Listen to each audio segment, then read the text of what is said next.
بسم الله الرحمن الرحيم. السلام عليكم ورحمة الله وبركاته. إن الحمد لله نحمده ونستعينه ونستغفره ونستهديه، والصلاة والسلام على سيد المرسلين محمد وآله وصحبه اجمعین، اما بعد۔ حاضرین و ناظرین، یہ درس نمبر 2156 ہے اور آج سورۃ التغابن کی 2 آیتوں کی تلاوت و تشریح کی جائے گی، آیت نمبر 3 اور 4۔ اعوذ باللہ من الشیطان الرجیم، بسم اللہ الرحمن الرحیم۔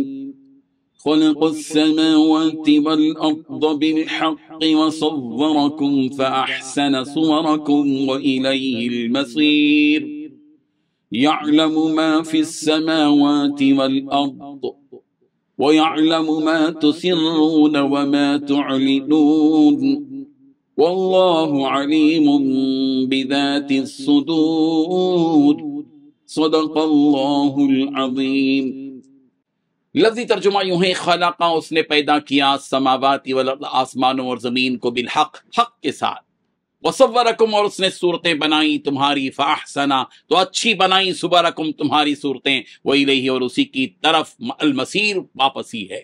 یعلم وہ جانتا ہے، ما جو کچھ کے فی السماوات آسمانوں میں ہے، والارض اور زمین میں ہے، ویعلم اور وہ جانتا ہے، ما جو کچھ تسرون تم چھپاتے ہو، وما اور جو کچھ کے تعلنون تم ظاہر کرتے ہو، واللہ اور اللہ علیم خوب جانتا ہے، بذات الصدور سینوں کے رازوں کو۔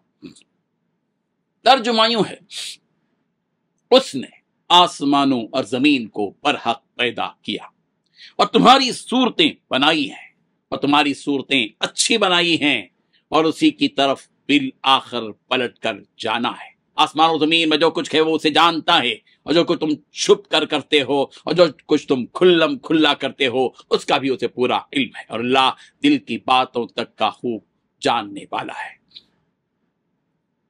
ان 2 آیتوں میں 6 باتیں بیان کی گئی ہیں۔ پہلی بات، اللہ نے آسمان و زمین کو برحق پیدا کیا ہے۔ دوسری بات، اسی نے تمہاری صورتیں بنائی اور بہت اچھی صورتیں بنائی۔ تیسری بات، اسی کی طرف آخرکار سب کو پلٹ کر جانا ہے۔ چوتھی بات، آسمان و زمین میں جو کچھ ہے اسے وہ جانتا ہے۔ پانچویں بات، جو کچھ تم چھپ کر کرتے ہو اور جو کچھ کھلم کھلا کرتے ہو اس کا بھی اسے پورا علم ہے۔ چھٹی بات، اللہ دلوں کی باتوں کو خوب جاننے والا ہے۔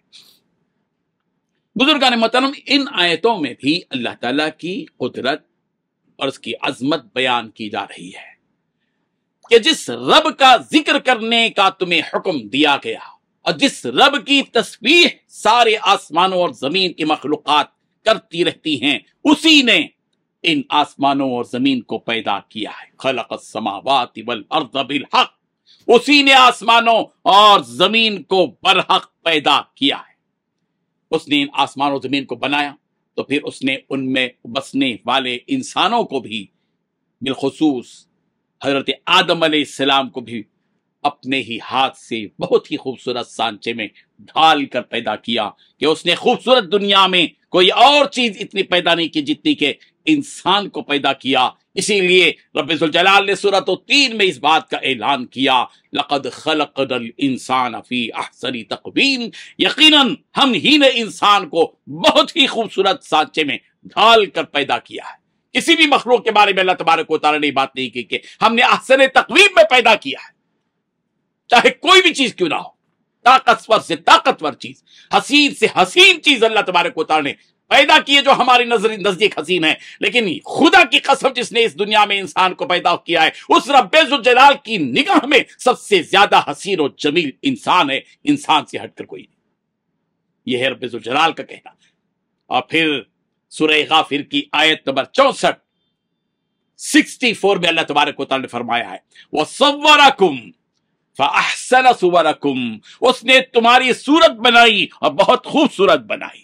اور یہاں بھی اللہ تبارک و تعالیٰ کہہ رہے ہیں وَصَوَّرَكُمْ فَأَحْسَنَ صُوَرَكُمْ، اور تم کو پیدا کیا اور بہت خوبصورت انداز میں پیدا کیا۔ اس لیے کہ اللہ تبارک و تعالیٰ نے انسان کو اشرف المخلوقات کا لقب عطا کیا کہ تو جب یعنی تمام مخلوقات میں اشرف ترین مخلوق انسان ہے، تو جب اللہ تبارک و تعالیٰ نے تم پر اتنا بڑا احسان کیا ہے انسانوں کہ تم کو اللہ تبارک و تعالیٰ نے پیدا بھی کیا اور بہت اچھے انداز میں پیدا کیا، بہترین اسلوب اور طریقے میں پیدا کیا، بہترین سانچے میں ڈھال کر تم کو پروردگار نے پیدا کیا، تو تم پر اتنا بڑا پروردگار نے احسان کیا ہے، تو تم پر یہ ضروری نہیں، کیا یہ ضروری نہیں کہ تم اس رب ذوالجلال کا شکر ادا کرو، جس کا طریقہ یہی ہو کہ تم اس رب ذوالجلال کی تسبیح بیان کرو، کہو کہ پروردگار پاک ہے، سبحان اللہ، کہو کہ تمام تعریف اللہ کے لیے، الحمدللہ، کہو کہ پروردگار سب سے بڑا ہے، اللہ اکبر، کہو، اس کی حمد بیان کرتے رہو، چلتے اٹھتے بیٹھتے کھاتے پیتے، سفر کے دوران، حضر کے دوران، خوشی میں غم میں،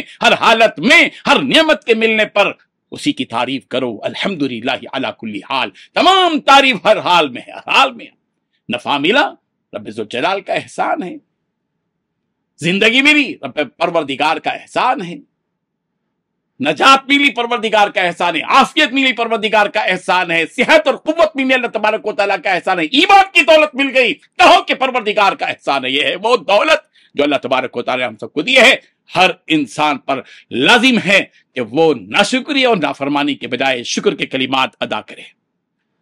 یہی ہے جو پیغام اللہ نے دیا۔ اور دوسری یہ بات بتائی پروردگار نے کہ یاد رکھو کہ دنیا میں جو کچھ کہ تم کرتے ہو، چاہے وہ تم چھپ کر کرو، چاہے تم علانیہ کرو، لوگوں کے سامنے کرو، خلوت میں کرو یا جلوت میں کرو، سب کے سامنے کرو یا تنہا کرو، جہاں بھی کرو، جیسے بھی کرو، رات میں کرو، دن میں کرو، اندھیرے میں کرو، اجالے میں کرو، خفیہ کرو، علانیہ کرو، جس حال میں بھی جو بھی کام تم کرو گے پروردگار اس سے پوری طرح باخبر ہے۔ یہ مت سمجھو، یہ تم سمجھ سکتے ہو کہ کوئی انسان نہیں دیکھ رہا ہے، لیکن یہ تو سمجھو کہ پروردگار تمہیں دیکھ رہا ہے، اور وہ تو دلوں کے اندر کے سینوں کو بھی جانتا ہے، باخبر ہے۔ اللہ تبارک و تعالی نے حقیقتوں کو سمجھنے کی توفیق عطا فرمائے۔